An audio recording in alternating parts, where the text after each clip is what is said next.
Mercury गेला तुम्हाला gate pass लागेल. गेट पास साठी त्यांनी आम्हाला 5 ते 6 तास खेळवलं. 4-5 तासाच्या आसपास आमचा टाइम घेतला त्यांनी. तर त्याच्यानंतर तर आम्ही तो गेट पास मिळायला आम्हाला 3:30 वाजले. 3:30 वाजता गेट पास मिळाल्यानंतर आम्ही मर्क्युरीच्या समोर जाऊन थांबलो की आता आम्हाला बॉडी मिळेल ह्या आशेने आम्ही तिथे जाऊन थांबलो. तिथं गेल्यानंतर आम्ही तिथल्या सिक्युरिटीला विचारलं की उघडा आमची बॉडी आम्हाला द्या. तर त्याने आम्हाला उत्तर दिलं की आमची चावी नाहीये. चावी नाही उत्तर दिल्यानंतर आम्ही पण तर थांबलो. पण 15 ते 20 मिनिटांनी बाहेरून एक अँब्युलन्स आली MH15 नंबरची.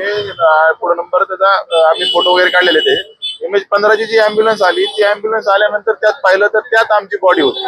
जी बॉडी आम्ही पुणेच बाहेर जी बॉडी आम्ही 12 ते 1 वाजता रात्री पुणा स्टेशनच्या रुपी हॉलला मर्क्युरी ठेवलेली बॉडी दुसऱ्या दिवशी 4 वाजता दुपारी ती बॉडी आम्हाला बाहेरच्या अँब्युलन्स मधून 4 वाजता इकडे आली रुपी हॉलला. तर ती आमची रात्री ठेवलेली बॉडी आमच्या सहीनी रिलेटिव्हच्या सहीनी त्यांच्या परमिशननी ठेवलेली बॉडी विदाऊट परमिशन बाहेर गेली कशी हा आमचा प्रश्न रुबी हॉलला आहे.